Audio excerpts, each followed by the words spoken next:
Echo premiered January 9th, 2024 with a 5-episode full season premiere on Disney+. Now, this is a continuation and a spin-off of the Hawkeye series that starred Jeremy Renner. It is the 10th television series in the Marvel Cinematic Universe, produced by Marvel Studios, and it is based on the character of Echo of the same name in the comic books. It sees Maya Lopez return to her hometown, where she must come to terms with her past and reconnect with her Native American roots after she's being pursued by Wilson Fisk. Now, each 5 episodes runs between 35 to 52 minutes long, and they're not long at all. You can binge watch it. I binged watch it between 3.5 to 4 hours. It's really, really quick. Now, each episode starts off in a unique way. Now, each episode title is intricate because it has something to do with the story. Now, in this series review, there are going to be some minor spoilers, but not a lot. The first episode, we get a kind of entire recap from the Hawkeye series, and then you see Daredevil come in. Hawkeye and Daredevil, yes, are in the first episode with quick cameo roles, and that's it. We then see what happens to Wilson Fisk, Kingpin, after Maya shot him in Hawkeye. If you know, then you know what happens in the comic books, then they're kind of going with the continuity of that. Vincent D'Onofrio does return as Wilson Fisk, Kingpin, and Alakoya Cox returns as Maya Lopez, Echo. The aspect of what each episode is basically the title of each episode is related to an ancestor that Maya is connected through to her Native American roots in the Choctaw Nation, which is in Oklahoma. Not only that, we see Graham Greene in this, as well as Scully, kind of the grandfather figure to Maya.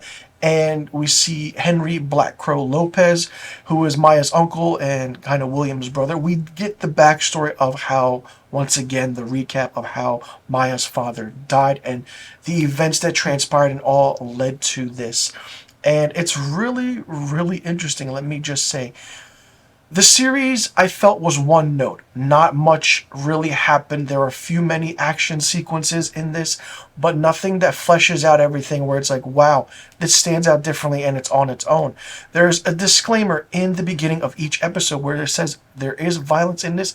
Viewer discretion is advised. And basically, it's mostly so of Wilson Fisk, Kingpin's character, Vincent D'Onofrio. He's maybe in a few episodes, like the first episode shows up here and there, and we're like, wow, what is going to happen?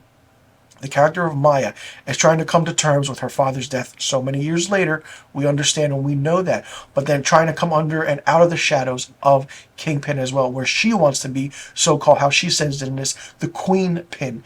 Now, the story, like I said, is one note. The aspect of each episode starting off with seeing how her ancestors are, how they have this magical power, this kind of echo, so to speak, of what they called it. And it just flows through her. It flows through the ancestors, her grandmother, her mother, and now she has it, and then her sister. The correlation of how everything transpires is good. There also is a lot of backstory, which I didn't expect to see. The fight scenes in this were okay, but certain scenes were really dark at times. I don't understand how Marvel loves dark scenes in certain television shows. It just doesn't work. They did that with Moon Knight. They do that with other television series. It just doesn't fit the mold. I mean, give us a little brighter aspect to it. You can tell that it's filmed during the day, and in post, they kind of, dim it down a little bit. When Maya is in certain situations, she does come out of it and does get out of it. For this series to be 5 episodes, I was really surprised. Maybe it was the actor strike, the writer strike also that did that, or they just didn't know what to do, or 5 episodes was the call for this, and it continues on from there. Marvel Disney Plus releasing this in one episode premiere of all 5 episodes was difficult. And the reason I say that is because as you're watching it, when Maya is speaking in American Sign Language, some of the words don't show up on the screen. Or as you're also watching it, as she's speaking or as someone else is speaking, the audio goes in and out. You have to stop and then, start it over again. That happened to me. I don't know if it happened to anyone else watching the show or that binge watched the show. Other than that, it's a interesting thing, so to speak. I wouldn't say that this would lead into another season. We'll definitely see Echo probably in a Young Avengers movie. We'll probably see the character of Kingpin once again. There is a post-credit scene at the end of the 5th episode where he's on the plane, and I'm just going to spoil it right now, and he's on the plane going back to New York City, and he sees that New York City needs a mayor. So we know Kingpin's going to be mayor. How is that going to happen? Will that happen in Spider-Man 4? We don't know. Or will it happen in the Daredevil series that Marvel is doing, which is 16 episodes, and then that features the Punisher as well. So there were interesting things like the ending of it, the season finale, season 5, I want to say, or excuse me, episode 5, was like, what the hell, really? Like, it just didn't work. Certain things didn't work. Some things did work. I do want to say that the one standout character was Biscuits, Maya's cousin, and which is really kind of that fun-loving, good-natured, who wants to do the best thing he can do. He was the comedic relief in this. Other than that, it was a dark show, yes, for its crime, superhero, action, adventure feel to it, but it just felt one note, and it just, it's part of the Phase 5 banner, and it's the first series under the kind of Marvel Spotlight banner, which in a way the Marvel Spotlight banner focuses on more on grounded, character-driven stories, which they did announce, and less about impacting the larger MCU narrative and focusing on certain criteria and credentials from here on out. But if Marvel knows what they're doing, hey, more power to them. It's just that ever since this new phase of Marvel began, things haven't been cohesive. Things have been all over the place, and it just didn't fit what's going on. Echo could have worked as a 2.5-hour movie. If you put it together, this is a great 2.5-hour movie.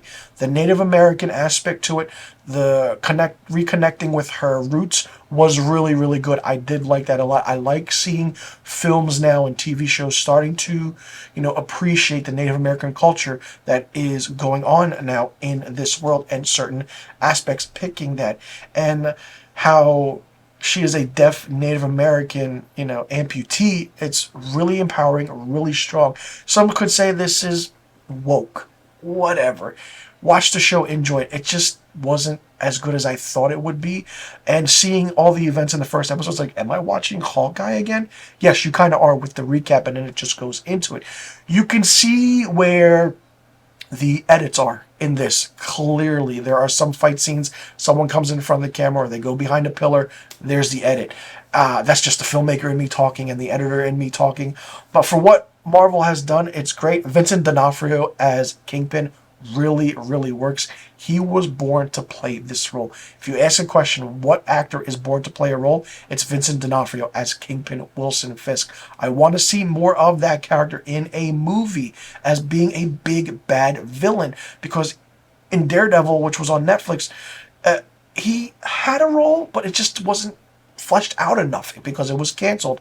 And then him showing up in Hawkeye, mentioning people know who Kingpin is, people know who Wilson Fisk is. Vincent D'Onofrio has that charm, and he just carries a scene, and it's really good to see. I do want to say, in one of the episodes, Wilson Fisk gives Maya contact lenses, and when he puts it in her, he speaks, but then through the contacts, she can see him signing through the contact lenses, but he can hear what she's saying through an earpiece. It's really intricate and really interesting, and I don't know why no one has ever thought of that. Maybe within the next 5, 10, 15 years that will happen, and it's a nice little tech gadget to see. Where did Wilson Fisk get that tech gadget?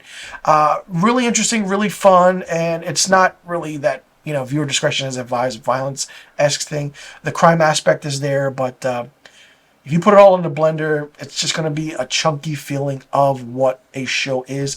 And for it to be 5 episodes short just didn't feel right. The whole narrative was minute with details, and it just didn't feel like you were drawn to it. You were, engaging with it, and with every other Marvel TV show or movie for that matter. It could have been a little bit better for me.